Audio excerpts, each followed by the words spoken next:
Myocarditis is inflammation of the cardiac muscles following an infection, trauma, or ischemic events to the heart. It is also associated with rheumatological diseases such as systemic lupus erythematosus. Myocarditis can be acute or chronic. For most cases in routine clinical practice, a specific etiology is not found. Viruses remain the most common cause, and often are presumed to be the causative agent in cases without a proven etiology. The viruses identified include adenovirus, echovirus, cytomegalovirus, influenza, or Coxsackie virus. Other infectious causes include bacterial, fungal, and protozoan.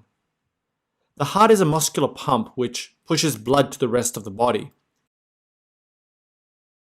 Cardiac muscle fibers typically have a single nucleus. They are branched and joined to one another by intercalated discs that contain gap junctions. The intercalated discs and gap junctions form a syncytium of cardiac cells, allowing the heart to contract in a coordinated, unified manner. The desmosomes hold the fibers together when the heart contracts. The contractile unit of cardiac muscles are the sarcomeres, which is made up of myosin and actin filaments. The two protein filaments slide past one another to cause a muscle contraction.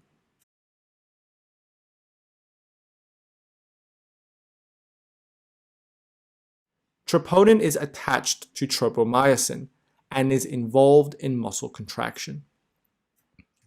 Cardiomyocytes contain many mitochondria to produce large amounts of adenosine triphosphate, ATP, and myoglobin to store oxygen to meet the demands of muscle contraction. The pathophysiology of viral myocarditis is based on studies of the enterovirus, specifically the Coxsackie virus. The Coxsackie binds to the Coxsackie adenovirus receptor, abbreviated CAR, on the surface of myocytes. This binding allows for viral entry into the intracellular fluid.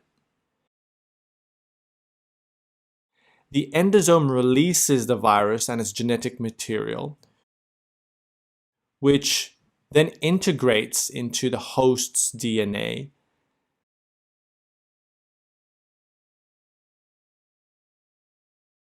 Now, once integrated into the host DNA, the DNA is transcribed and then is translated by the ribosomes into structural capsids, protein, and proteases, which are unique for the virus.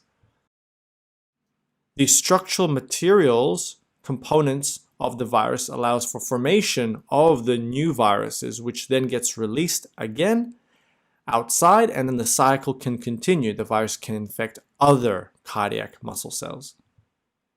Some of these proteases which are made inside the host's cardiomyocytes can actually injure some surrounding proteins. They cleave the myocyte cytoskeleton, for example, as well as cleaving dystrophin.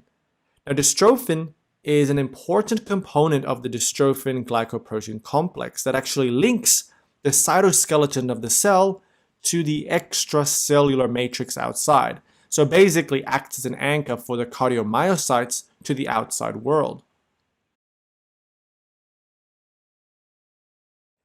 Infection of the heart damages the heart.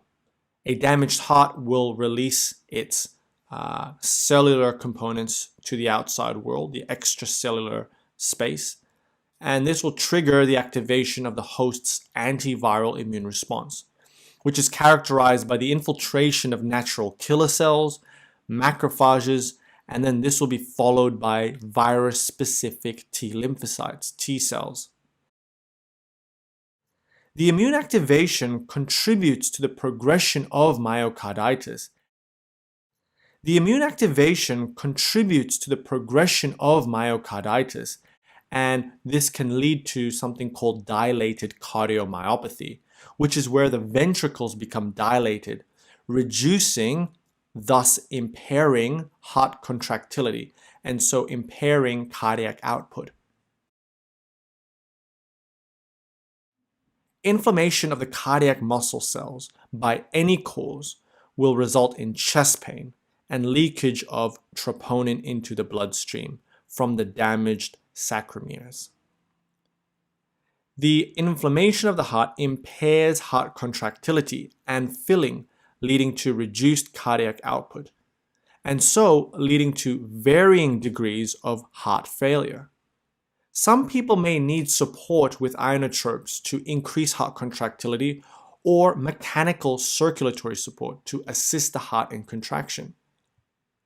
Prior to the pain and elevation of troponin, patients may be asymptomatic or they may have a viral prodrome which is manifested as fevers, myalgias, and muscle soreness, bone soreness. Remember that viruses, again, is the most common cause of myocarditis. Bacterial causes of myocarditis is less frequent. However, invasion of the bloodstream by any bacterial pathogen can result in myocardial seeding and microabscesses forming, such as in complications of Staphylococcus aureus, Neisseria meningitidis, Salmonella, and other bloodstream infections.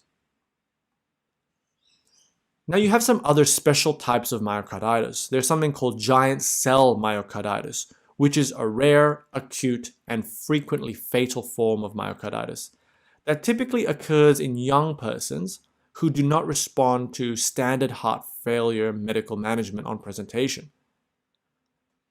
Giant cell myocarditis is often rapidly progressive and can cause both left and right ventricular dysfunction. Giant cell myocarditis is also associated with an increased incidence of high-grade atrioventricular block and ventricular arrhythmias. This disorder has been attributed to T-cell mediated inflammation and is associated with systemic autoimmune disorders in 20% of cases. A biopsy of the heart shows prominent myocyte necrosis, so death, associated with a multifocal or diffuse inflammatory cell infiltrate composed of T cells. And there's also a characteristic feature which includes multinucleated giant cells, hence the name giant cell myocarditis. Then there's another type of myocarditis called eosinophilic myocarditis, and this is inflammation of the cardiac muscle cells characterized by eosinophilic infiltrates. And may be associated with malignancy, parasitic infection, or even hypersensitivity reactions. Eosinophilic myocarditis is fatal and presents with sudden death or rapidly progressive heart failure, usually with a rash, fevers, and peripheral eosinophilia. Biopsy of the heart muscles with patients who have eosinophilic myocarditis show cardiac muscles, obviously with eosinophilic infiltrates.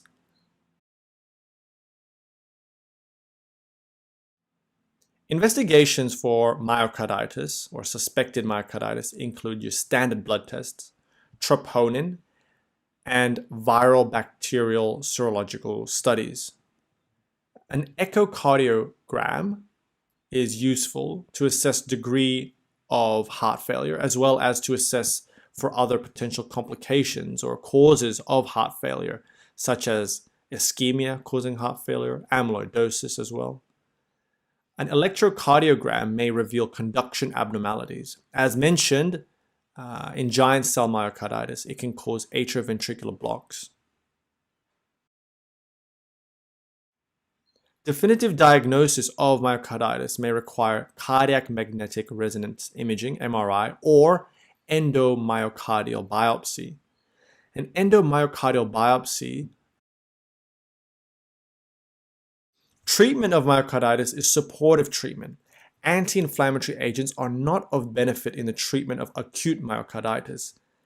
However, if pericarditis is suspected, it's recommended that non-steroidal anti-inflammatory drugs are used, and even prednisolone, steroids, can be used.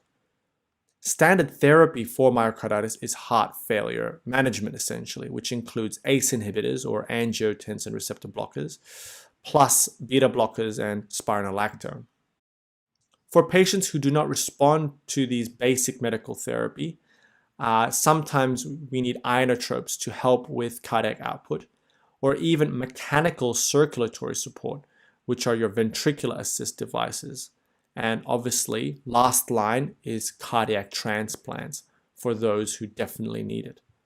Thank you for watching. In summary, myocarditis is inflammation of the heart muscle cells, usually caused by a virus.